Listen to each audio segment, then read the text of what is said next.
Hai, apa khabar semua? Bismillahirrahmanirrahim. Assalamualaikum warahmatullahi wabarakatuh dan salam terus berkongsi.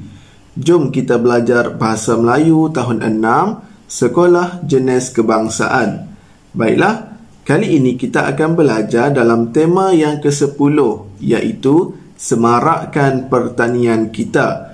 Dan kita akan belajar dalam unit yang ke-29, iaitu peranan agensi pertanian.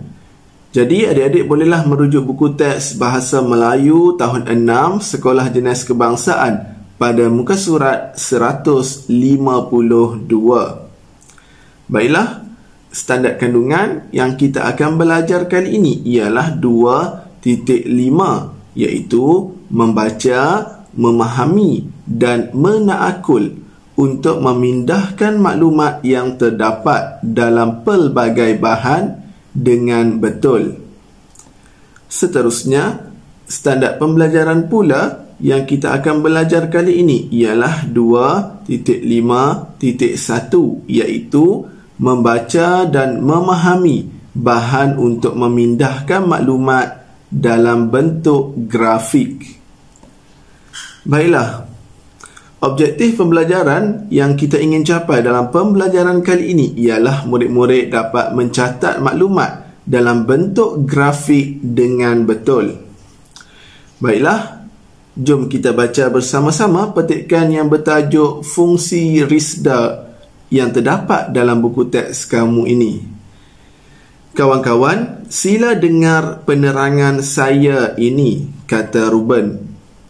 Pihak berkuasa kemajuan pekebun kecil Perusahaan Getah Risda dilancarkan pada 8 Februari 1973 oleh Yang Amat Berhormat Tun Haji Abdul Razak bin Datuk Hussein, Perdana Menteri Malaysia yang kedua.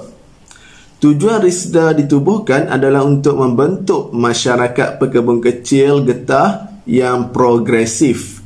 Selain itu, Risda juga membantu pekebun kecil melalui aktiviti perladangan secara komersial. Risda telah melaksanakan pembaharuan dalam bidang pertanian. Para penyelidik daripada Risda akan memberikan nasihat kepada pekebun kecil dalam semua aspek. Selain itu, Risda berperanan untuk menguruskan program penanaman semula pokok getah. Pekebun akan diberi pokok getah yang diklonkan. Melalui amalan agronomi yang baik, pekebun akan mendapat hasil yang lumayan. Di samping itu, Risda juga bekerjasama dengan agensi lain seperti Institut Penyelidikan Getah Malaysia RRIM. Hasil kerjasama tersebut, pekebun kecil dapat meningkatkan taraf ekonomi mereka. Kini, Risda banyak membantu pekebun kecil. Mereka diberi benih pokok getah dan baja yang bermutu tinggi. Selain itu, Risda juga memberikan bantuan kewangan kepada pekebun kecil sementara menunggu hasil tanaman diperoleh. Baiklah, berdasarkan petikan yang kita baca ini, jom kita cari beberapa maklumat yang diperlukan agar kita dapat melengkapkan maklumat itu dalam bentuk grafik.